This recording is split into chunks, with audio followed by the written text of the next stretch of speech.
இன்றைய முதல் வாசகம் இறைவாக்கினர் எசாயா நூலிலிருந்த வாசகம் அதிகாரம் 42 வசனம் 1 முதல் 4 முடிய, மீண்டும் 6 முதல் 7 முடிய.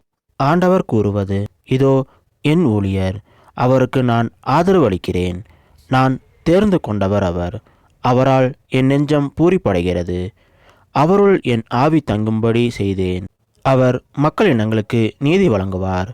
அவர் கூக்குரலிட மாட்டார், தம் குரலை உயர்த்த மாட்டார். தம் குரலொலியை தெருவில் எழுப்பவும் மாட்டார். நெறிந்த நாளலை முறியார், மங்கி எரியும் திரியை அணையார். உண்மையாகவே நீதியை நிலைநாட்டுவார். உலகில் நீதியை நிலைநாட்டும் வரை அவர் சோர்வடையார், மனம் தளரமாட்டார். அவரது நீதி நெறிக்காக தீவு நாட்டினர் காத்திருப்பர். ஆண்டவராகிய நான் நீதியை நிலைநாட்டுமாறு உம்மை அழைத்தேன். உம் கையை பற்றி பிடித்து உம்மை பாதுகாப்பேன். மக்களுக்கு உடன்படிக்கையாகவும் பிற இனத்தாருக்கு ஒளியாகவும் நீர் இருக்குமாறு செய்வேன். பார்வை இழந்தோரின் கண்களை திறக்கவும், கைதிகளின் தளர்களை அறுக்கவும், இருளில் இருப்போரை சிறையினின்று மீட்கவும் உம்மை அழைத்தேன். இது ஆண்டவர் வழங்கும் அருள்வாக்கு. இறைவா, உமக்கு நன்றி. இன்றைய இரண்டாம் வாசகம் திருத்தூதர் பணிகள் நூலிலிருந்த வாசகம் அதிகாரம் 10 வசனம் 34 முதல் 38 முடிய. கொர்நேலியு மற்றும் அவரது வீட்டாரை நோக்கி பேதுரு கூறியது: கடவுள் ஆள் பார்த்து செயல்படுவதில்லை என்பதை நான் உண்மையாகவே உணர்கிறேன்.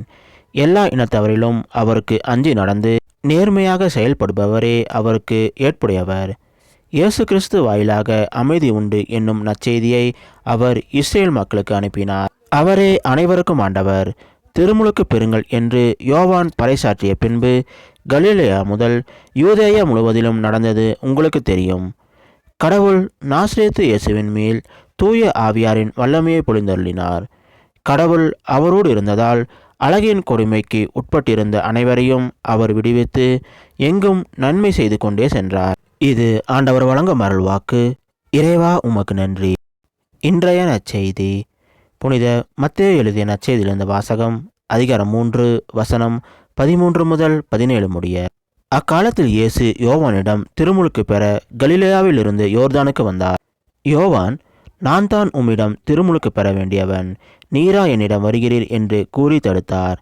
இயேசு, இப்பொழுது விட்டுவிடும். கடவுளுக்கு ஏற்புடையவை அனைத்தையும் நாம் நிறைவேற்றுவதுதான் முறை என பதிலளித்தார். அதற்கு யோவானும் இணங்கினார்.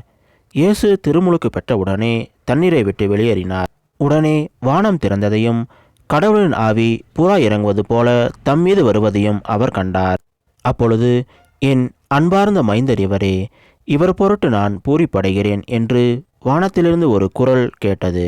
இது கிறிஸ்து வழங்கும் நற்செய்தி. கிறிஸ்துவே, உமக்கு புகழ்.